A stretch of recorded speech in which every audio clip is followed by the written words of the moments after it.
जी, कैसे आप सब लोग बेटा? अल्हम्दुलिल्लाह मैम। ये दिन ब दिन आपकी तादाद कम होती जा रही है, खैरियत है?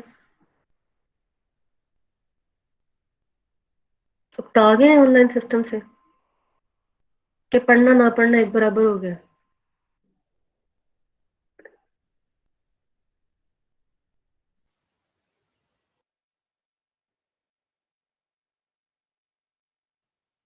चलिए, कोई जवाब नहीं देना।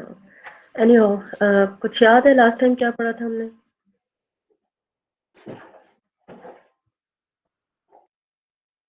ये डायग्राम मैंने समझा दी थी आपको? जी मैम, ये कर ली थी।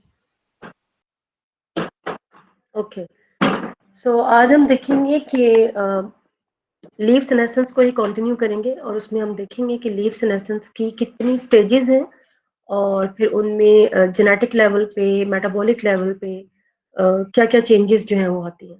तो ये हमारा आज का मेन कंसर्न है। तो सबसे पहले हम ये देख लेते हैं कि आया जो लीव सेनेसेंस है उनको आप फर्दर जो है वो कितनी स्टेजेस में डिवाइड कर सकते हैं, फेजेस में डिवाइड कर सकते हैं। तो इसके 3 फेजेस हैं। एक है जी इनिशिएशन, यानी कि जब प्रोसेस स्टार्ट होता है उसको हम कहते हैं इनिशिएशन फेज।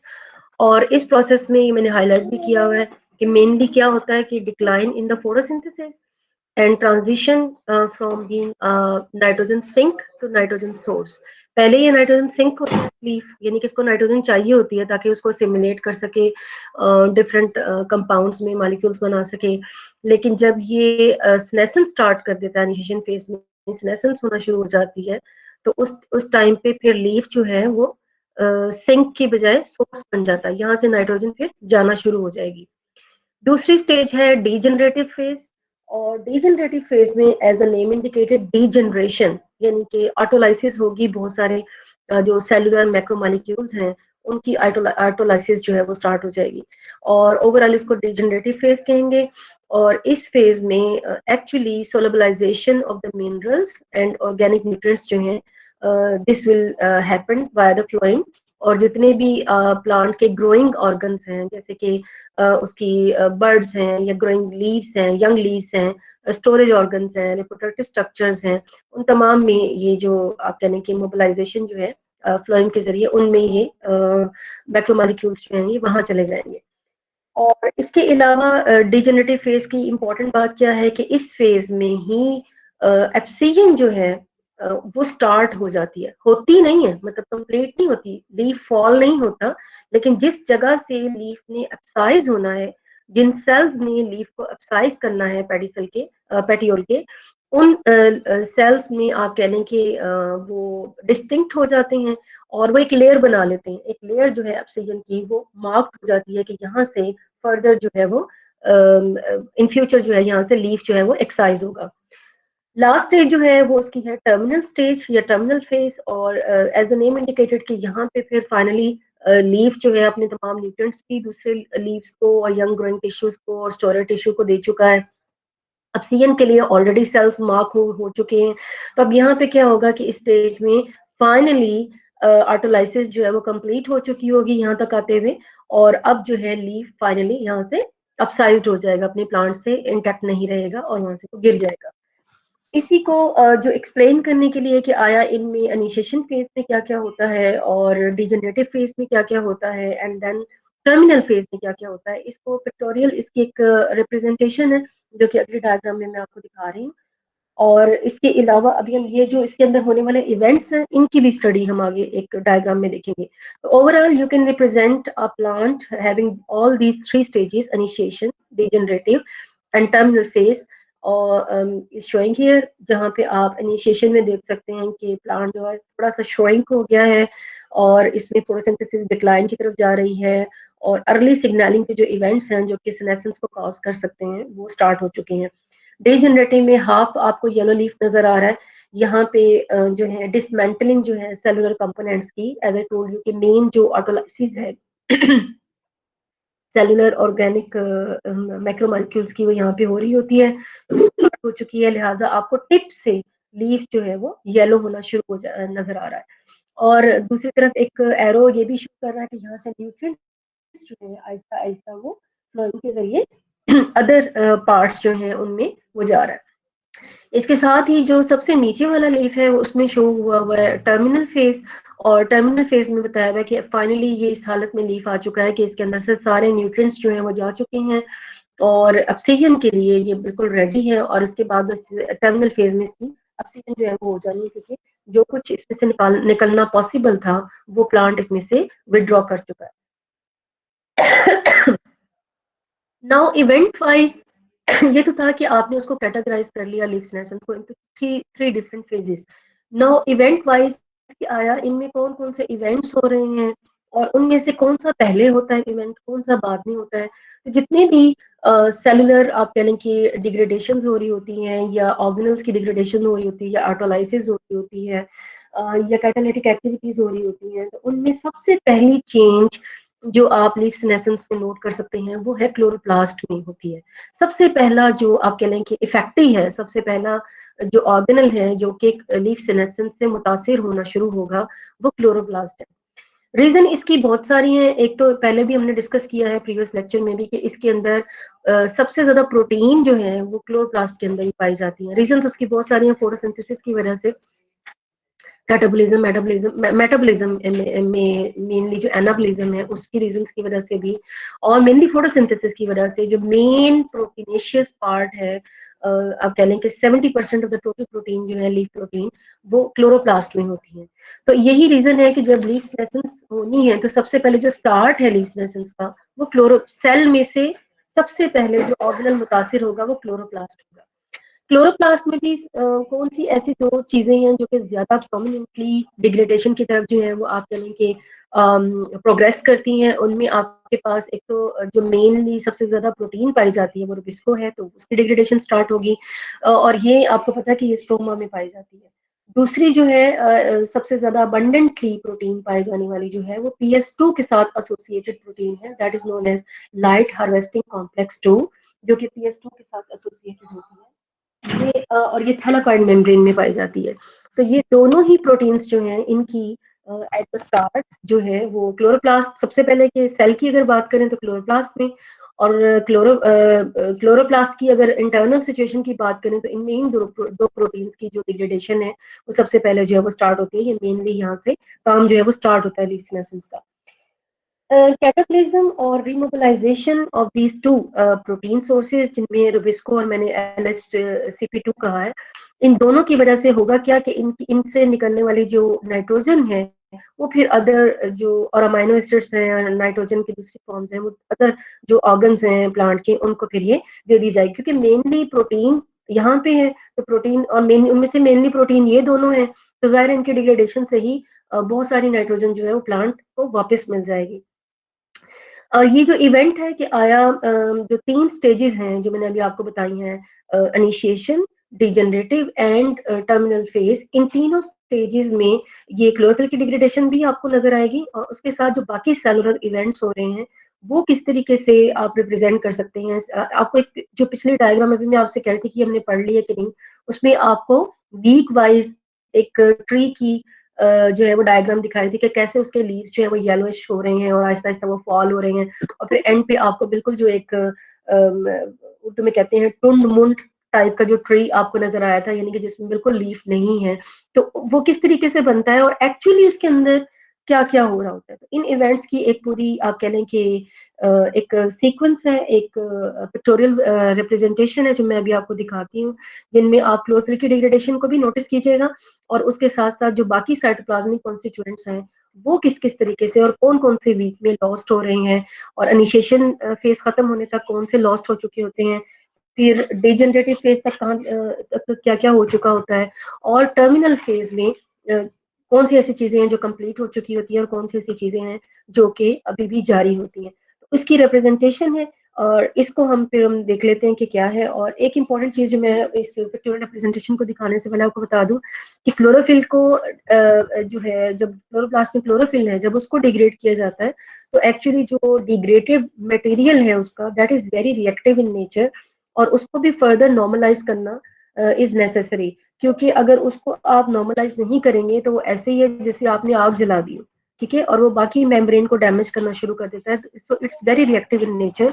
तो ऐसा नहीं है कि डिग्रेडेशन स्टार्ट हो गई है तो वो बड़ा कोई स्मूथ रनिंग चल रही होती है, बल्कि उससे उससे भी फर्दर ऐसी चेन रिएक्शन स्टार्ट हो जाते हैं कि जिनको ना होना जो है जिनका नागुजीर हो जाता है, क्योंकि अगर वो ना होंगे, किसी जगह स्टॉप हो जाएंगे, तो बेसिकली वो प्लांट के लिए बहुत ही नुकसान का बाइस होते हैं। Okay, so this is the diagram कि जिसमें ये आप लेफ्ट वाली को जो है फिलहाल इग्नोर कर दें, बिकॉज इसके बारे में हमने भी बात नहीं की। तो राइट वाली को अगर आप देखें तो इसमें जो मैं इवेंट्स आपको बता रही थी, इनमें अगर आप ऊपर से नोट करें तो क्लोरोफिल की डिग्रेडेशन है, एक्टिव फोटो सिस्टम 2 सेंटर्स की क्या हालत है, उसके अलावा क्लोरोफिल की ज़ाते खुद क्या हालत है, और उसकी डिग्रेडेशन जो है वो कहाँ से स्टार्ट होती है, कहाँ पे एंड होती है। तो आप ये देखें कि ये जो पूरी की पूरी डिग्रेडेशन है क्लोरोफिल की, ये फेज 1 में ही कंप्लीट हो जाती है। फेज 2 में कोई क्लोरोफिल की डिग्रेडेशन नहीं हो रही, और फेज 3 में तो आपको पता है लीफ ही अपसाइज हो जाएगा। उसके बाद कैरोटीनॉइड की डिग्रेडेशन है, ये स्टार्टिंग फ्रॉम द इनिशिएशन और ये एंड तक चलती रहती है, मतलब कैरोटीनॉइड्स जो हैं वो स्टे करते हैं in the cell, even terminal stage भी आ जाती है तभी। यही रीजन है कि जो फॉल ऑफ होने वाला लीफ है वो आपको येलो कलर का नजर आता है। दो रीजन हैं इसकी, बहुत दफा मैं बता चुकी हूँ कि एक तो ये है कि वहां से तमाम इंपॉर्टेंट न्यूट्रिएंट्स जो है वो जा चुके हैं, और दूसरी बिग रीजन ये है कि वहां से क्लोरोफिल डिग्रेड हो चुका है, लिहाजा जो बाकी पिगमेंट्स हैं जिनमें कैरोटीनॉइड्स भी है उनका कलर जो है वहाँ पे प्रोमिनेंट हो जाता है। दैट इज वाई आपको लीफ जो है वो येलो कलर का नजर आता है। तो ये आप देख भी सकते हैं कि ये जो कैरोटीनॉइड्स हैं वो रिटेन्ड कर रहे हैं यहाँ पे, इस जगह पे कैरोटीनॉइड्स जो हैं इनकी डिग्रेडेशन हो रही है, मतलब एंड तक चल रही है, कुछ ना कुछ हिस्सा इनका जो है मौजूद है। देन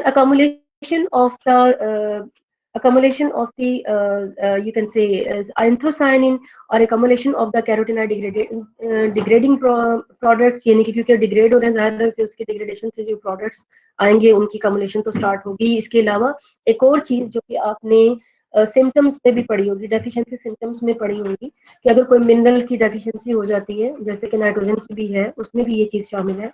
और कि उसमें क्या होता है कि जो मेटाबॉलिज्म है वो कार्बन तो अपनी जगह पे मौजूद है, लेकिन वो प्रॉपर इस्तेमाल नहीं हो रही, मतलब कि फोटोसिंथेसिस नहीं हो रही या सिंथेसिस ऑफ कार्बोहाइड्रेट जो है वो नहीं हो रही। तो इन दैट केस फिर क्या होता है कि कार्बन का मेटाबॉलिज्म जो है इन द एब्सेंस ऑफ और in the deficiency of some important nutrients like nitrogen, वो फिर डाइवर्ट हो जाता है towards the synthesis of other pigmentation, जिनमें एंथोसायनिन एक इंपॉर्टेंट पिगमेंट्स है। मैंने जब आपको इसका प्रैक्टिकल करवाया था तो मैंने बताया था कि कुछ प्लांट्स में तो ये नॉर्मली प्रोड्यूस होता है, लेकिन बाकी ज्यादातर प्लांट्स में एंथोसायनिन की प्रोडक्शन जो है ये एक साइन है कि plants under some kind of stress है। ठीक है, तो आप देख सकते हैं कि एंथोसायनिन की प्रोडक्शन और ये एंड स्टेज यानी कि टर्मिनल स्टेज तक ये जारी रहती है। देन उसके बाद माइटोकॉन्ड्रिया और क्लोरोप्लास्ट ये दोनों ही एनर्जी सोर्सेज हैं। तो माइटोकॉन्ड्रिया को जो है वो येलो कलर से रिप्रेजेंट किया हुआ है, और क्लोरोप्लास्ट को जो है वो ग्रीन कलर से रिप्रेजेंट किया हुआ है। तो ये दोनों ही एनर्जी सोर्सेज जो हैं ये अपनी एनर्जी किसी ना किसी फॉर्म तक जो है वो जारी रखते हैं, देते रहते हैं जब तक के पॉसिबल है। अब मेनली यहाँ तक जो है वो क्लोरोफिल जो है वो दे सकता है, और उसके बाद वाली जो फेजेज है इनमें माइटोकॉन्ड्रिया। तो ये इंटरेस्टिंग भी है कि माइटोकॉन्ड्रिया जो है टर्मिनल फेज तक सेल का डिग्रेड नहीं होता। ठीक है, माइटोकॉन्ड्रिया और न्यूक्लियस जो है ये टर्मिनल फेज तक इसकी डिग्रेडेशन जो है वो नहीं होती। आप समझ लें कि ये एंड वाले ऑर्गेनल हैं जो कि डिग्रेडेशन की तरफ जाएंगे, और क्लोरोप्लास्ट सबसे पहला है जो कि डिग्रेडेशन की तरफ जाएगा। तो उसके बाद ये MES रिप्रेजेंटेटिंग दी मेन एनर्जी सोर्सेज, तो दो ही है ना, माइटोकॉन्ड्रिया है और क्लोरोप्लास्ट है जो कि एनर्जी प्रोड्यूस कर सकते हैं। उसके बाद स्टार्च की कम्युलेशन है वो तो स्टार्ट नहीं होगी, खत्म हो जाएगी, फेज 1 के भी हाफ तक भी नहीं जाएगी, क्योंकि काम तो हो नहीं रहा, स्टार्च को बनाने के लिए जो इंग्रेडिएंट्स चाहिए वो तो बन नहीं रहे, और फोटोसिंथेटिक एक्टिविटी में डिक्लाइन आ चुका है। इसी तरीके से सोलेबल शुगर्स जो हैं उनकी डिप्लीशन स्टार्ट हो जाएगी, एंड मेनली फेज 2 से जो है जहाँ पे क्लोरोफिल बिल्कुल ही खत्म होने जा रहा है, तो वहां से इसकी डिग्रेडेशन जो है वो स्टार्ट हो जाएगी। उसके बाद प्रोटीन की डिग्रेडेशन भी इनिशियल स्टेजेस में ही आ जाती है, जैसे अभी आपको रुबिस्को एंड LHC के बारे में बताया। इसके अलावा बाकी प्रोटीन्स जो हैं वो भी डिग्रेडेशन की तरफ जाना शुरू हो जाती हैं। देन फॉस्फेट की रिडक्शन है वो भी इसमें होना शुरू हो जाती है। प्लास्टिड ओवरऑल प्लास्टिड्स जो सेल के अंदर पाए जाते हैं अदर देन क्लोरोप्लास्ट, उनकी भी डिग्रेडेशन साथ साथ हो रही है। और mitochondria and nuclei present in the cell, ये मैंने आपको बताया ना कि ये लास्ट तक चलते हैं, ये लास्ट तक जाएंगे टर्मिनल फेज तक, और लीफ के साथ ही बस ये खत्म होंगे।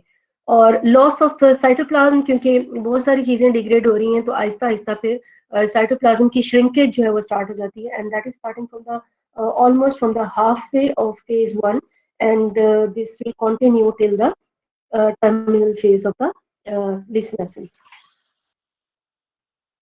जी, नेक्स्ट जो लेफ्ट साइड वाली जो डायग्राम है उसमें उसकी एक्सप्लेनेशन यहाँ पे है, तो उसके बाद फिर मैं आपको वो डायग्राम भी दिखा देती हूँ कि अलोंग विद दिस के क्लोरोप्लास्ट की डिग्रेडेशन जो है वो स्टार्ट हो चुकी है, और उसके उसमें मेनली रुबिस्को एंड एलएचसीपी जो प्रोटीन है उनकी डिग्रेडेशन स्टार्ट हो चुकी है।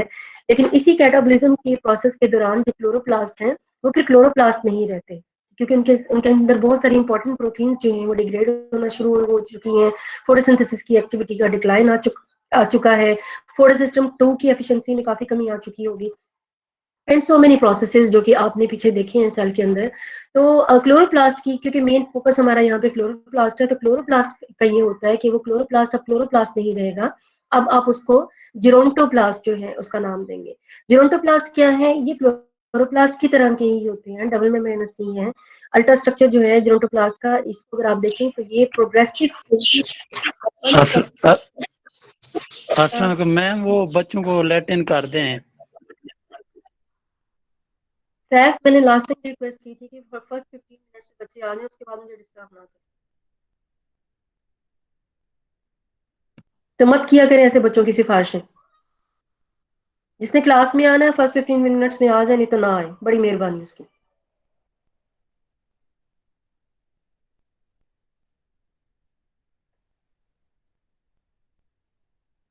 दरमियान में ना बेटा आप तसलसल तोड़ देते हैं, फिर मजा नहीं आता लेक्चर को डिलीवर करने का। ऐसे फजूल से काम में आप लगे रहें, थोड़ी थोड़ी देर के बाद स्विच ऑफ स्विच ऑन करके।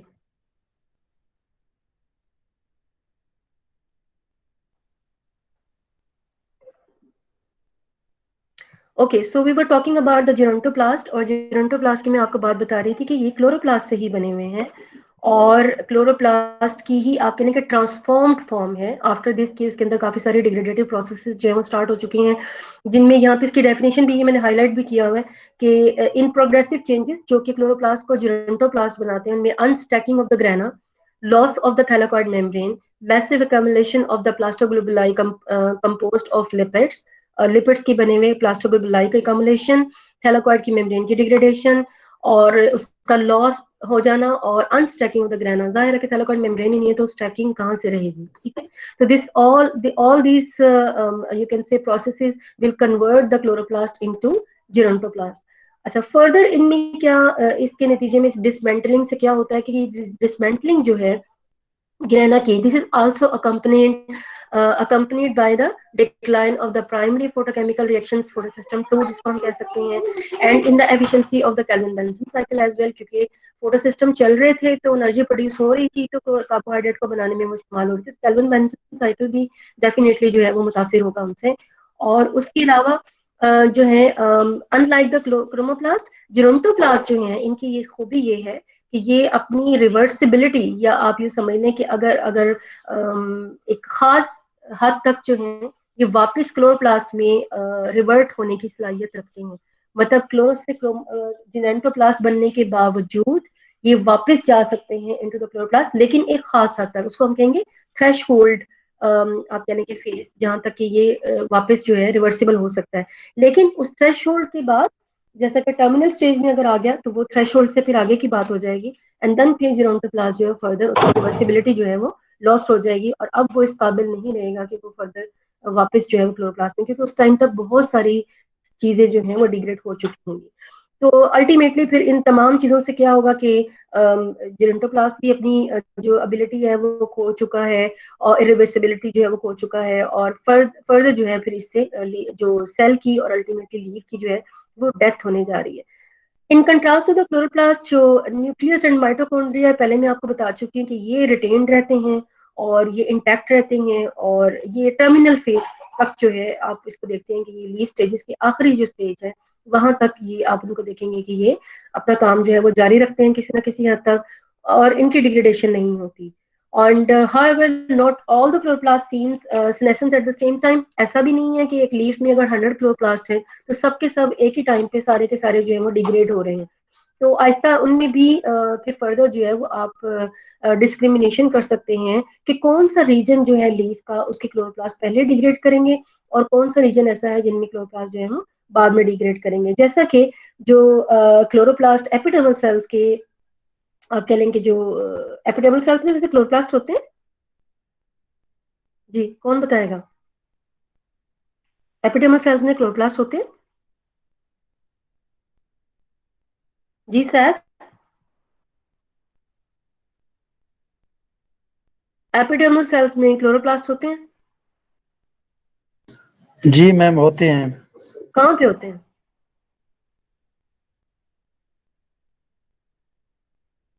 हाँ जी, कहाँ पे होते हैं? सबा ने माइक ऑन किया है, सबा बताओ कहाँ पे होते हैं? मैम गार्ड सेल्स में क्लोरोफिल होता है ना हमारे पास, तो वहीं पे फिर yes of course Saba, very good, ऐसा ही है। एपिडर्मल सेल्स में जो गार्ड सेल्स हैं वहां पे सिर्फ क्लोरोप्लास्ट पाए जाते हैं, बाकी सेल्स में एपिडर्मल सेल्स जो डिवॉइड ऑफ क्लोरोप्लास्ट होते हैं। यही रीजन है कि वो ग्रीन कलर के नहीं होते, एपिडर्मल लेयर जो है वो ग्रीन कलर की नहीं होती। और जो गार्ड सेल्स हैं सिर्फ उनमें ही क्लोरोप्लास्ट जो है वो पाए जाते हैं। तो उनकी हम बात करें कि विद इन द लीफ अगर आप बात करते हैं तो उसमें भी एक सेल के अंदर भी इवन सारे के सारे chloroplast at the same stage नहीं होते कि एट अ टाइम ही सारे जो है वो डिग्रेडेशन की तरफ चले जाए। तो लीफ की अगर हम बात करते हैं तो लीफ में भी फिर ये चीज है कि लीफ में भी जो गार्ड सेल्स के जो क्लोरोप्लास्ट है उनको देखा गया है कि वो लीफ की सेनेसेंस हो रही होती है, बाकी एरियाज की बाकी सेल्स की हो रही होती है, लेकिन इनके क्लोरोप्लास्ट जो हैं वो इंटैक्ट रहते हैं, उनमें degradation at the same time जो है वो स्टार्ट नहीं होती। मैंने स्लाइड आगे कर दी थी ताकि आप इसे पढ़ के ना मुझे बता दें। सो तो हम बात कर रहे थे कि क्लोरोप्लास्ट की हमने बात की है शुरू में कि आया सेनेसेंस का जो सबसे पहला मुतासिर होने वाला जो ऑर्गेनल है सेल का वो क्लोरोप्लास्ट है। क्लोरोप्लास्ट में मेनली दो प्रोटीन्स हैं जिनकी डिग्रेडेशन स्टार्ट हो जाएगी। फिर हमने बताया कि because of all the events which are happening during the senescence the chloroplast becomes gerontoplast की भी डेफिनेशन आपको बताई। और फिर ओवरऑल आपको चेंजेस बता रहे हैं कि सेल में जो फोटोकेमिकल एक्टिविटीज हैं वो कम हो चुकी हैं, कैल्विन मेंसन साइकिल भी डिक्लाइन की तरफ जा चुका है। और फिर आपको बताया कि न्यूक्लियस एंड माइटोकॉन्ड्रिया जो है वो इंटैक्ट रहते हैं। एंड देन हम बात कर रहे हैं कि क्लोरोप्लास्ट भी एट द सेम स्टेज पे ही नहीं होते सारे के सारे।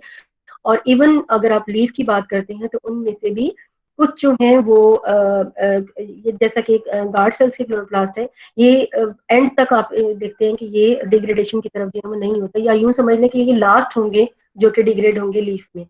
ठीक है, सो आप इससे हमें ये पता चलता है this also may suggest that they may continue to function even after mesophyll के जो क्लोरोप्लास्ट है वो जिरोंटोप्लास्ट में कन्वर्ट हो चुके होंगे, लेकिन गार्ड सेल्स के जो क्लोरोप्लास्ट है वो क्लोरोप्लास्ट ही उस टाइम पे होंगे, जबकि बाकी जो सेल्स हैं वहां पे वो जिरोंटोप्लास्ट जो है वो बन चुके होंगे। In the final stages of the senescence typical symptoms जो हैं जो आपको दो तरह की मैंने पढ़ाई थी ना, पीसीडी वैक्यूलर टाइप की और एचआर टाइप की। तो वैक्यूलर टाइप की जो पीसीडी है जिसमें क्लोरोप्लास्ट का ब्रेकडाउन होना, न्यूक्लियर का कंडेंसेशन होना और अदर जो जनरल ऑटोलाइसिस के प्रोसेस है वो फिर उसके बाद जो है वो फिर स्टार्ट हो जाएंगे। और इसकी वजह से फिर फाइनली जो है वो आप कह लें कि टिप से स्टार्ट होंगे और टुवर्ड बेस जाएंगे और फाइनली फिर लीफ पे फॉलो अप हो जाना, जो मैं ऑलरेडी आपको बता चुकी हूँ कि लीफ की फिर ऑब्सीजन हो जाएगी। Now we are going to talk about कि जो ऑटोलाइसिस है क्लोरोप्लास्ट की प्रोटीन की, जिनमें हमने रुबिस्को का जिक्र किया, तो ये रुबिस्को की प्रोटीन, क्योंकि रुबिस्को एक बहुत बड़ा यूनिट है, रुबिस्को एक बहुत बड़ी प्रोटीन है, तो क्या इसकी सारी की सारी डिग्रेडेशन क्लोरोप्लास्ट के अंदर ही हो जाती है, या ये कि साइटोप्लाज्म की भी कुछ इन्वॉल्वमेंट होती है, या वैक्यूल में भी कुछ हिस्सा जो है वो इसका जाता है? इससे रिलेटेड ये है कि जो क्लोरोप्लास्ट के बारे में कहा जाता है कि दो तरह के प्रोसेसेस देखे गए हैं कि जो कि क्लोरोप्लास्ट में रुबिस्को को डाइजेस्ट कर सकते हैं। एक तो है कि रुबिस्को कंटेनिंग बॉडीज बन जाए, यानी कि क्लोरोप्लास्ट का ही कुछ मटेरियल जो है रुबिस्को को एनक्लोज्ड करके और उसको जो है एक बॉडी में कन्वर्ट कर दे, और उसको हम कहेंगे रुबिस्को कंटेनिंग बॉडीज, और वो फिर उसकी डिग्रेडेशन हो जाए। नंबर टू के सेसेंस एसोसिएटेड जो है वैक्यूल्स बने जो कि एंट्रैप्ट कर लें रुबिस्को को और फिर उसकी डिग्रेडेशन की तरफ जो है उसको ले जाए। तो दोनों में क्या फर्क है? तो मेजर डिफरेंस जो है वो दोनों में वो तो यही है कि अगर तो पहला वाला केस है, यानी कि रुबिस्को कंटेनिंग बॉडी जो कि ऑटोफेगी के टाइप मशीनरी टाइप को इस्तेमाल करेंगे, तो उनमें आप कह लें कि वो जो रुबिस्को कंटेनिंग जो बॉडीज है वो ऑटोफेगी का जो प्रोसेस आपको बताया था कि एक प्रॉपर एक स्फेरिकल जो है वो शेप का बनता है, जो कि आहिस्ता आहिस्ता अपनी साइज को जो है बिगर करता चला जाता है, एंड अल्टीमेटली वो जो है वो वैक्यूल के साथ जो है वो मर्ज कर जाता है और फिर अपने कंटेंट को डिग्रेड करवा देता है, और पहले वो डबल मेम्ब्रेनस होता है फिर वो सिंगल मेम्ब्रेनस हो जाता है, तो वो सारी स्टेजेस जो है इसकी चलेंगी। लेकिन जो अगर दूसरी टाइप का सेनेसेंस होगा, यानी कि वैक्यूल टाइप का सेनेसेंस, तो फिर उसके रीजन में उसके कंपैरिजन में तो फिर ये सिंगल मेम्ब्रेनस जो है आप कह लें कि वो रहेगा, और उसमें फिर आप कह लें कि ये ऑटोफेगी की मशीनरी, जो प्रॉपर ऑटोफेगी की प्लांट की मशीनरी है, उसको इस्तेमाल नहीं करेगा, बल्कि डायरेक्टली वैक्यूल जो है उसके साथ जो है वो ये अटैच हो जाएगा, और वो सारे प्रोसेसेस नहीं होंगे जो कि नॉर्मल ऑटोफेगी में होते हैं। इसके अलावा रुबिस्को जो कंटेनिंग बॉडीज हैं, अगर आप इनकी शक्ल देखें तो जैसे मैंने आपको बताया कि ये डबल मेम्ब्रेनस होंगी, और इसके अलावा ये साइज में भी बिगर होंगी, ठीक है, क्योंकि ये क्लोरोप्लास्ट से ही बनी हुई, उसी के हिस्से से बनी हुई है। इसके अलावा ये कि जब ये बनती रहेंगी, रुबिस्को कंटेनिंग बॉडीज अगर बनती रहेंगी, तो आहिस्ता आहिस्ता फिर ये क्लोरोप्लास्ट को श्रिंक करती चली जाएगी, क्योंकि देखिए उसकी मेम्ब्रेन इस्तेमाल हो रही है ना इसको बनाने में, तो फिर आहिस्ता आहिस्ता क्लोरोप्लास्ट जो है वो श्रिंक होना शुरू हो जाएगा, और उसका साइज पहले से छोटा होता चला जाएगा, और न्यूली फॉर्म जो ये रुबिस्को कंटेनिंग बॉडीज हैं, these they may contain only rubisco and some stromal enzymes other than rubisco। जो enzymes हैं उन कुछ enzymes वो भी इन बॉडीज के अंदर जो हैं, जिनको हमने rubisco containing बॉडी कहा है, लेकिन इसके अदर देन rubisco भी कुछ enzymes जो हैं वो हो सकते हैं, और अल्टीमेटली फिर मैंने आपको बताया कि ऑटोफेगोसोम्स बन जाएंगे, और फिर इनका जो कंटेंट है वो डिलीवर हो जाएगा, वही सारा सिस्टम जो मैंने आपको जो है एक नॉर्मल ऑटोफेगी का जो सिस्टम, मैक्रो ऑटोफेगी के सिस्टम में आपको समझाया था, वो सारा प्रोसेस होगा।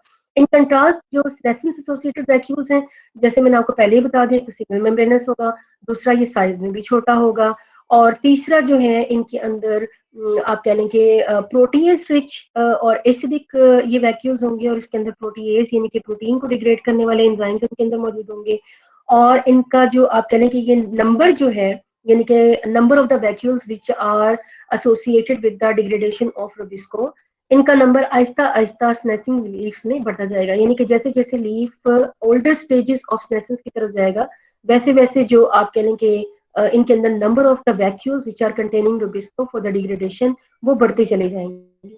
तो ये इस तरीके से दो इसके आप कह लेंगे मेजर डिफरेंसेस हैं, और फाइनली तो फिर आपको पता ही है कि चाहे वो वैक्यूल की फॉर्म में हो, चाहे वो ऑटोफेगी सिस्टम के जरिए हो, तो अल्टीमेटली ये सारे के सारे जो कंटेंट हैं ये डिलीवर हो जाना है to the vacuole, main vacuole, और मेन वैक्यूल में फिर उसकी फर्दर जो है वो रह जाएगी, फर्दर डिग्रेडेशन भी वहां पे हो जाएगी। Now the Rubisco containing bodies के बारे में हम बात करेंगे, और सेनेसिंग एसोसिएटेड दोनों ही जो है इनकी साइज में भी मैंने आपको डिफरेंस बता दिया, और इस ये कि ऑल्दो के ये रुबिस्को को तो डिग्रेड करते ही हैं ये दोनों बॉडीज, चाहे वो वैक्यूल हैं, चाहे वो रुबिस्को कंटेनिंग ऑटोफेगी बॉडीज हैं, लेकिन दोनों ही पूरे के पूरे क्लोरोप्लास्ट को डिग्रेड नहीं कर सकती। उसकी प्रोटीन को तो डिग्रेड कर रही है, उसके इंग्रेडिएंट्स को तो डिग्रेड कर रही हैं, लेकिन पूरा ऑर्गेनल जो क्लोरोप्लास्ट है उनको ये सिस्टम डिग्रेड नहीं कर सकता। तो स्टडीज हमें बताती हैं कि जो ऑटोफेगी का सिस्टम है, दैट इज जो मेन सेल का ऑटोफेगी का सिस्टम है, that is required for the whole chloroplast breakdown, और इसके लिए ये भी जरूरी है कि वो अंडर डार्कनेस हो, ठीक है। लाइट में अगर आप करेंगे तो डिग्रेडेशन नहीं होगी या कम होगी, और अगर डार्कनेस, इसके लिए डार्कनेस रिक्वायर्ड है, डार्कनेस करेंगे तो डार्कनेस एक्चुअली आप यूँ समझ लें कि एक क्लू होगा, एक ट्रिगरिंग या सिग्नलिंग आपकी जो है वो क्लू के तौर पे काम करेगा, जो कि उसको इंड्यूस करवाएगा कि स्पेसिस जो है या क्लोरोप्लास्ट की एज अ होल जो डिग्रेडेशन है वो स्टार्ट हो जाए। अब इसी की इसको डायग्राम से भी रिप्रेजेंट किया हुआ है, मैं आगे जाके आपको समझाती हूँ कि जिसमें हमने दो तरह के जो प्लांट्स हैं उनको इस्तेमाल किया, एक अरेबिडोप्सिस वाइल्ड टाइप और दूसरा है अरेबिडोप्सिस का AGT4A4B1 जो कि म्यूटेंट है, जिनमें जो म्यूटेशन इसमें ऐसी हुई है कि ये इसमें ऑटोफेगी सिस्टम जो है वो एक्टिवेट नहीं है, ठीक है। अगर तो हमारा जो हाइपोथेसिस है कि क्लोरोप्लास्ट जो है वो ऑटोफेगी के जरिए, प्रोसेस के जरिए जो है वो सेलुलर लेवल पे डिग्रेड होता है, और इसको तो हम मुतासर नहीं कर रहे, जो बाकी सिस्टम उसको मुतासर नहीं करे, तो फिर क्या होगा कि म्यूटेंट में फिर डिग्रेडेशन नहीं होगी, और जो वाइल्ड टाइप है जिसमें नॉर्मल प्रोसेसेस चल रहे हैं उनमें क्लोरोप्लास्ट की डिग्रेडेशन हो जाएगी। तो इसी को फिर हमने आपको आगे दिखाते हैं डायग्राम में, यहाँ पे रिप्रेजेंट किया हुआ है। यहाँ पे आपके पास ये 6 तरह की पिक्चर्स हैं। एक्चुअली ये दो तरह के प्लांट्स की पिक्चर्स हैं। ऊपर वाली जो 3 है ये रिप्रेजेंट कर रही है वाइल्ड टाइप अरेबिडोप्सिस को, और जो नीचे वाली 3 है ये रिप्रेजेंट कर रही हैं ऊपर वाली ये जो 3 है ये वाइल्ड टाइप अरेबिडोप्सिस को रिप्रेजेंट कर रही है, और नीचे वाले 3 जो है ये म्यूटेंट अरेबिडोप्सिस को जो है वो रिप्रेजेंट कर रही है, जिसका नाम मैंने आपको बताया ATG4A4B-1। और अच्छा, उन अब अरेबिडोप्सिस जो वाइल्ड टाइप है उनमें भी 3 डिफरेंट तरह की स्टेजेस जो है दिखाई गई है। नंबर 1 जो है ये बिल्कुल प्रायर टू द ट्रीटमेंट, मतलब इसको कुछ भी नहीं किया हुआ, नॉर्मल सेल दिखाया हुआ। नंबर 2 यानी कि बी डायग्राम में यही नॉर्मल सेल को जब 5 डेज कैप्ट किया गया है लाइट में, तो उसकी क्या सिचुएशन है, और इसमें डेवलपमेंट दिखाई गई है। And number 3 after 5 days darkness, यानी कि लाइट में अगर रखेंगे तो आप देखें कोई कुछ भी नहीं हुआ, क्लोरोप्लास्ट में कोई डिग्रेडेशन नहीं हुई है, और जो डार्कनेस में रखा गया आप देखें कि उसके अंदर बहुत ज्यादा डिग्रेडेशन जो है वो हो चुकी है। इवन आपको वैक्यूल्स जो है वो यहाँ पे नजर आ रहे हैं। अच्छा, उसके बरक्स जो है म्यूटेंट में अगर आप देखें इन्हीं 3 स्टेजेस को, यानी कि prior to the treatment, then in the light, then in the darkness, ठीक है। तो प्रायर टू द ट्रीटमेंट और इन द लाइट जो है इनमें कोई बहुत ज्यादा फर्क नहीं है, लेकिन इन द डार्कनेस देखें, इन द डार्कनेस अगर आप इनका आपस में कंपेयर करें तो आप कह सकते हैं कि a little bit differences are there. But अगर आप इसको कंपेयर करें वाइल्ड टाइप अरेबिडोप्सिस के साथ, तो आप देख सकते हैं कि उसमें अच्छी खासी डिग्रेडेशन हुई हुई है क्लोरोप्लास्ट की, जबकि यहाँ पे वो डिग्रेडेशन आपको, क्लोरोप्लास्ट आपको इंटैक्ट नजर आ रहे हैं, जो स्फेरिकल शेप के नजर आ रहे हैं। तो इस वजह से इनमें इस म्यूटेशन होने की वजह से इसमें क्लोरोप्लास्ट जो है वो डिग्रेड नहीं हुआ। ठीक है, इस डायग्राम की समझ आ गई आपको? Yes ma'am. ओके, एक डायग्राम बेटा मैंने पीछे छोड़ दी थी, जो मैं आपको कहती मैं बाद में बताऊंगी। तो ये जिरोंटोप्लास्ट की है, कि जिरोंटोप्लास्ट, ये नीचे वाली जो डायग्राम है दिस वन, ये जिरोंटोप्लास्ट की है, और ये जो ऊपर वाली डायग्राम है कि नॉर्मल क्लोरोप्लास्ट जब एक सेल के अंदर होते हैं तो उस टाइम की है। ठीक है, तो alter structure of the chloroplast and alter structure of the gerontoplast, तो you can see the clearly the difference, कि इसके अंदर जो स्टैक्ड ग्रेना या जो ग्रेना थैलाकॉइड है वो काफी अच्छी हालत में है, जो नॉर्मल है।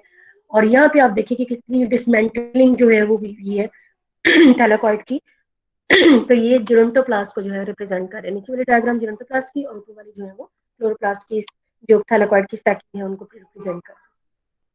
अच्छा, यहाँ पे मैं, मेरे ख्याल में ये वाली हिस्सा दिखाना भूल गई थी, लेकिन मेरे ख्याल है कि आप इतने समझदार तो अब हैं कि इसको खुद से रिलेट कर सकें कि इनिशियल स्टेजेस पे लीफ की हालत क्या है, और जैसे जैसे डिग्रेडेशन जो है वो हो रही है, इसके अंदर सेनेसेंस के डिफरेंट प्रोसेसेस हो रहे हैं जिनके ऊपर लिस्ट दी हुई है। तो फेज 1 तक खत्म होते तक जो है वो लीफ की क्या कंडीशन है, एंड देन टर्मिनल फेज पे लीफ किस तरह का नजर आता है, तो ये वो भी नीचे दिखाया है। मतलब मॉर्फोलॉजिकल चेंजेस प्लस इंटरनल जो उसकी चेंजेस हैं वो दोनों ही को आप कह लें कि साइड बाय साइड रख के जो है वो दिखाया हुआ है। So we were talking about कि ये जो Arabidopsis का और जो वाइल्ड टाइप का Arabidopsis है, इनमें चेंजेस क्या होती हैं, तो आपने डायग्राम भी इसकी समझ ली है।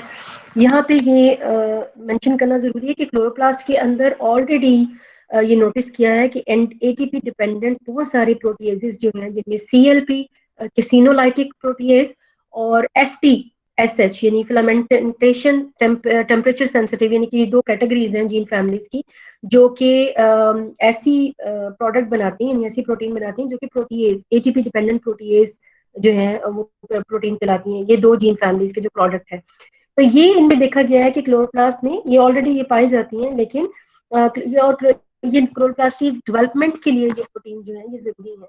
लेकिन सरप्राइजिंग थिंग इज दैट कि इन प्रोटीन्स को देखा गया है कि जब लीफ की सेनेसेंस हो रही होती है, चाहिए तो ये क्लोरोप्लास्ट के नॉर्मल डेवलपमेंट के लिए है, लेकिन जब लीफ की सेनेसेंस हो रही होती है तो उस टाइम पे इन प्रोटीन्स को जो है सीएलपी और एफटीएसएच जीन फैमिलीज की जो प्रोटीन है, इनको देखा गया कि ये अप रेगुलेटेड हो जाती है, यानी कि इनकी कंसंट्रेशन जो है वो ज्यादा हो जाती है। तो ये सेनेसेंस में इसका क्या प्रिसाइज रोल है, तो ये थोड़ा सा आप कह लें कि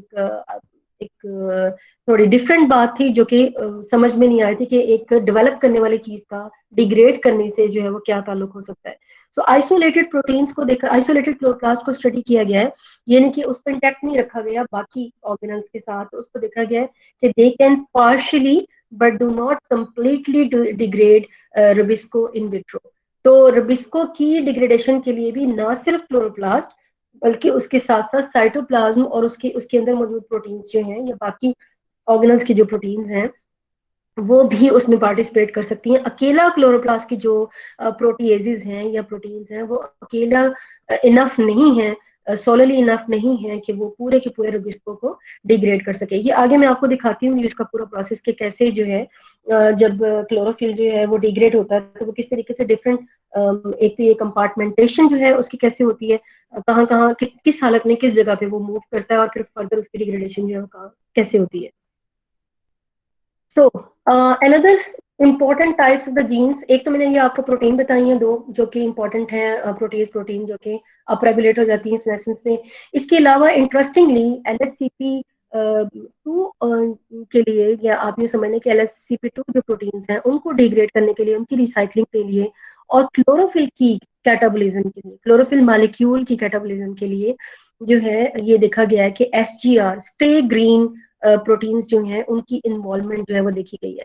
अच्छा, स्टे ग्रीन प्रोटीन जैसा कि नेम इंडिकेट कर रहा है कि अगर ये अपनी एक्टिविटी को जारी रखती हैं तो इसका मतलब ये है कि प्लांट में सेनेसेंस नहीं होगी या क्लोरोफिल की डिग्रेडेशन नहीं होगी। तो इसका मतलब ये है कि स्टे ग्रीन जो प्रोटीन्स हैं इनका कोई ना कोई रोल है, आप कह लें कि stabilization and destabilization of the chlorophyll protein complexes, कि क्लोरोफिल जो है वो अकेला तो पाया नहीं जाता क्लोरोप्लास्ट के अंदर, वो बहुत सारी एसोसिएटेड प्रोटीन्स के साथ पाया जाता है। तो कोई बच्चा मुझे बताएगा कि वो एसोसिएटेड प्रोटीन्स कौन सी होती हैं जिनके साथ क्लोरोफिल पाया जाता है इन द क्लोरोप्लास्ट और इन द थाइलाकोइड मेम्ब्रेन? किसी को पता है? जी।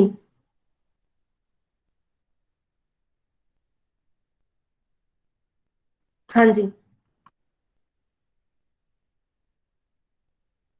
कौन बताएगा? तो कोई भी नहीं बताएगा? सुन भी रहे हैं, चले गए हैं?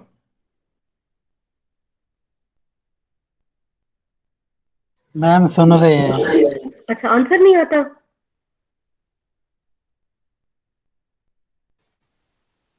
मैम अगर जैसे आप कह रही हैं इलेक्ट्रॉन ट्रांसपोर्ट चेन सिस्टम में, तो उसमें तो वो होती हैं जैसे यूबिक्विनोन जो प्रोटीन होती है,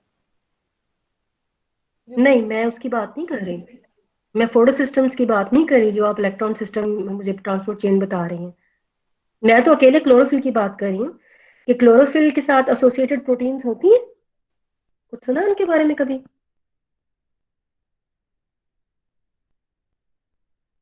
हाँ जी नसरीन, आप बताओ।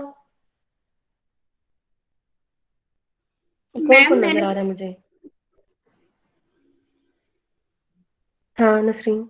मैडम आपने मुझसे क्यों पूछ लिया? आपने ये क्यों एक्सपेक्ट किया कि मैं आपके क्वेश्चन का आंसर दूंगी? देखिए ऐसा ना किया करें आप, ये गलत बात है। ये कहने लगी हो? नो मिस, ऐसा तो कुछ नहीं कहने लगी। अच्छा फिर बताओ क्या कहने लगी थी? मैंने कहा मैंने ऐसा कुछ नहीं सुना, क्योंकि मैंने क्लोरोप्लास्ट आपसे ही पढ़ा था पहले, अब भूल गया फिर से। अच्छा, ये पहली वाली बात दूसरी वाली बात की कॉन्ट्राडिक्टरी है। क्लोरोप्लास्ट आपसे ही पढ़ा था, यहाँ तक का हिस्सा बता रहा है कि मैंने आपको कुछ नहीं बताया, और नो, दूसरी वाली बात क्या है? इसके आपने बाद में नहीं, भूल गई। हमने नहीं उसके बाद पढ़ा में था। भूल गई। तो अल्टीमेट क्या उसका शायद कंक्लूजन फ्लो में निकालो? था तुम्हें तो। भूल गया? तुम्हें भूल गया, ये मैंने नहीं बताया है? मुझे भूल गया, ये मैंने कहा आपको कि मुझे भूल गया।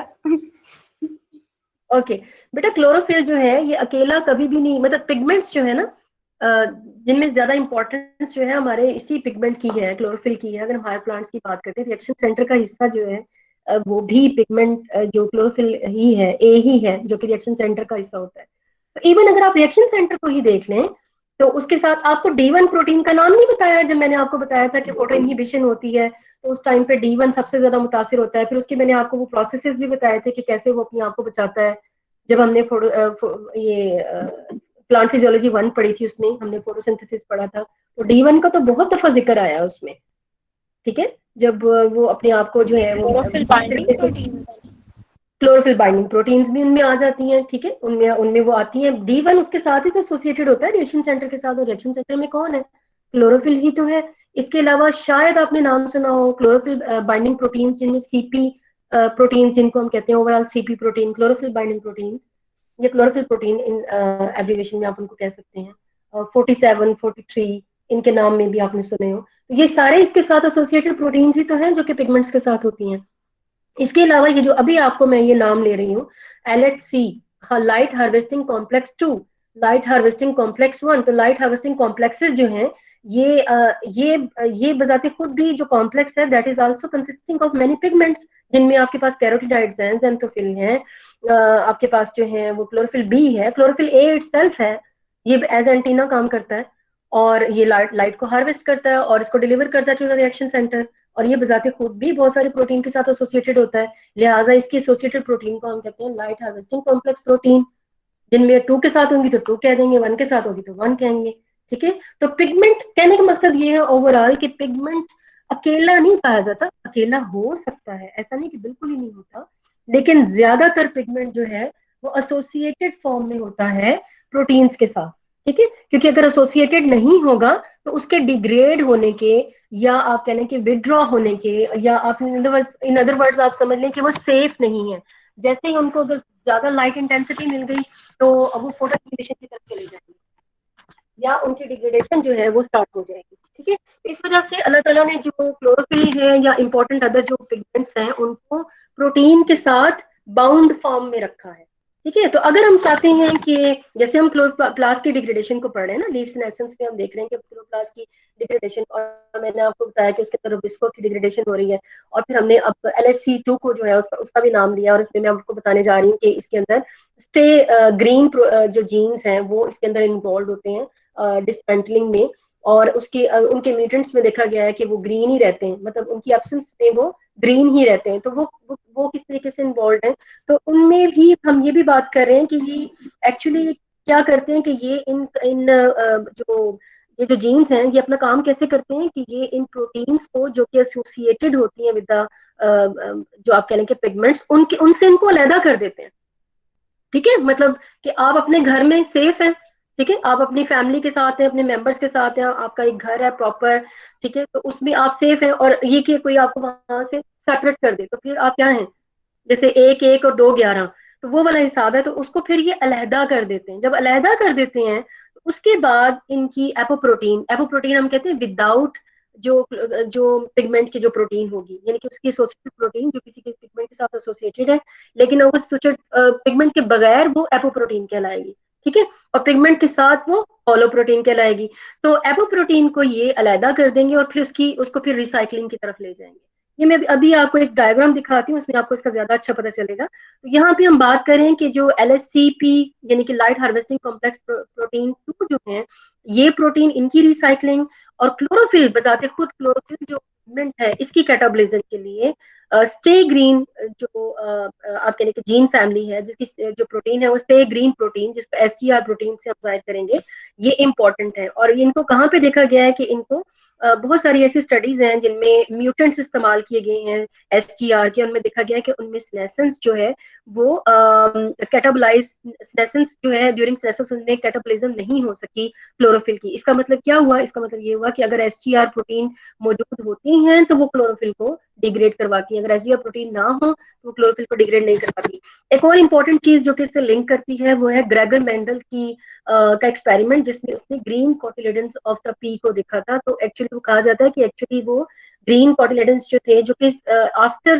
राइपनिंग या सेनेसेंस ना होने की वजह से ग्रीन ही रहे। तो वो क्यों ग्रीन रहे, क्योंकि वो कहते हैं कि स्टे ग्रीन जो प्रोटीन्स हैं इनके जो जीन्स हैं एक्चुअली इनमें म्यूटेशन हो गई थी उनमें, जिसकी वजह से जो उसके प्रोड्यूस होने वाले जो कोटिलेडन्स हैं उनमें क्लोरोफिल की डिग्रेडेशन नहीं हो पाई।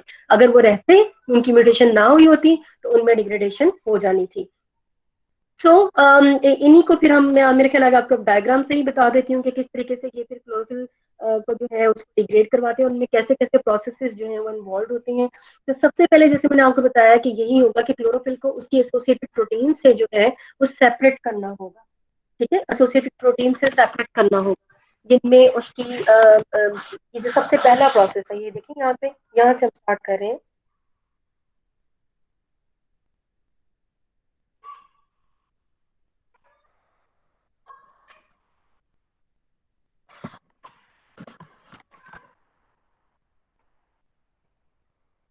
यहाँ से हम इसको स्टार्ट करें, और ये जरा देखिएगा, ये यहाँ से कि पहले हमने क्या किया, क्लोरोफिल प्रोटीन कॉम्प्लेक्स, यानी कि उसका अपने एसोसिएटेड प्रोटीन्स के साथ है। और पहले ही स्टेप में आप नोट कीजिएगा, स्टे ग्रीन जो जीन्स हैं प्रोडक्ट, उन्होंने क्या किया है, प्रोटीन रिलीज फॉर रिसाइकलिंग, यानी कि जो उसके साथ एसोसिएटेड प्रोटीन थी क्लोरोफिल की, उसको किस में भेज दिया, रिसाइकलिंग के प्रोसेस में डाल दिया।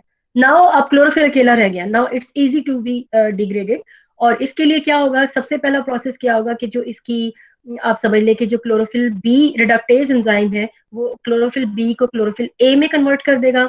और क्लोरोफिल ए अगर ऑलरेडी मौजूद है तो वो फिर सिंपली डीचिलेशन की तरफ चला जाएगा, जिसमें डीचिलेशन में आप जानते हैं कि सेंटर में जो मैग्नीशियम है वो चिलेटिंग कर रहा होता है with the 4 rings of the nitrogen.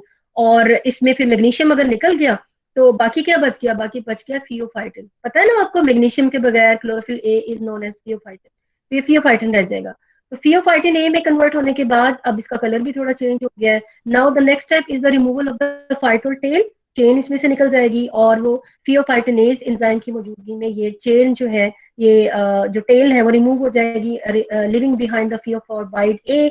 और फियोफॉर्बाइड ए जो है ये ऑक्सीजनेज एंजाइम में इसकी साइक्लिक जो आप कह लें कि जो स्ट्रक्चर है, दिस विल बी अनसाइक्लिक, ये यहाँ से ओपन हो चुका है। और फिर फर्दर आरसीसी रिडक्टेज एंजाइम जो है, ये इसको कन्वर्ट कर देगा फ्लोरेसेंट क्लोरोफिल कैटाबोलाइट में। और ये आरसीसी किसको रिप्रेजेंट कर रहा है, रेड क्लोरोफिल कैटाबोलाइट, जो कि ये स्ट्रक्चर बना है, इसको रेड क्लोरोफिल कैटाबोलाइट जो है वो कहा गया है। और इसी पे ही रिडक्टेज एक्टिविटी होगी, तो फिर उसके बाद ये फ्लोरेसेंट क्लोरोफिल कैटाबोलाइट में कन्वर्ट हो जाएगा। यहाँ तक का जो प्रोसेस है क्लोरोफिल की डिग्रेडेशन का, this is taking place in the chloroplast itself. लेकिन उसके बाद this, after the formation of this structure, this will move from the transporter protein, जिसको एटीपी डिपेंडेंट कैटाबोलाइट ट्रांसपोर्टर प्रोटीन कहा गया है, वहां से ये मूव करेगा इनटू द साइटोप्लाज्म। और साइटोप्लाज्म में जाने के बाद ये जो है इसमें फर्दर मॉडिफिकेशंस कुछ होंगी, एंड देन जो कि इसको कुछ और आप कह लें कि मॉलिक्यूल्स के साथ कॉन्जुगेट करवाएंगी, एंड देन इसको ट्रांसपोर्ट करेंगी एबीसी ट्रांसपोर्टर के साथ into the vacuum. ABC transporters का नाम सुना है, क्या है ये ABC transporters? Hmm, ATP binding cassettes. ABC transporters क्या है, एटीपी बाइंडिंग इनके सेट्स, ये आपको पढ़ाया था मैंने प्लांट फिजियोलॉजी में। तो ये ट्रांसपोर्टर के जरिए ये वैक्यूल में एंटर होंगी, और फिर वैक्यूल में तो आपको बाकी कहानी पता ही है कि फिर वहां पे जाके जो है फर्दर इनकी डिसमेंटलिंग जो है वो स्टार्ट हो जाएगी। तो इस तरीके से ये पूरा दिखाने का मकसद दो है, एक तो ये कि क्लोरोफिल की डिग्रेडेशन के अंदर कौन कौन से स्टेप्स जो है इन्वॉल्व होते हैं, कौन कौन से एंजाइम्स जो है वो होते हैं, फिर प्लेस कौन सी है। एंड देन ये इंपॉर्टेंट थिंग कि इसमें स्टे ग्रीन जीन्स जो है वो इन्वॉल्व हैं। स्टे ग्रीन जीन्स में आपके पास S stands for stay and G R stands for green, ठीक है। स्टे ग्रीन जीन्स जो है ये इन्वॉल्व है, और इनके जरिए जो है फर्स्ट जो आप कहने का डिस्मेंटलिंग है, that's because of the S T R. और इसके बाद जो है फर्दर फिर क्लोरोफिल की डिग्रेडेशन वाया अदर एंजाइम्स जो है वो पॉसिबल होती है। ओके बेटा, अब मैं ना आप 5 मिनट की जरा ब्रेक लूंगी, उसके बाद मैं इंशाल्लाह दोबारा आपको कंटिन्यू करवाती हूँ। सिर्फ 5 मिनट की ब्रेक है, ये मेरी स्क्रीन खुली भी है, लेकिन मैं जो आप कह लें कि इसकी जो रिकॉर्डिंग है उसको मैं ऑफ कर रही हूँ, ताकि वो ना हैवी ना हो, और दोबारा रिकॉर्डिंग स्टार्ट करती हूँ, ठीक है। 5 मिनट्स की प्लीज ब्रेक दीजिएगा।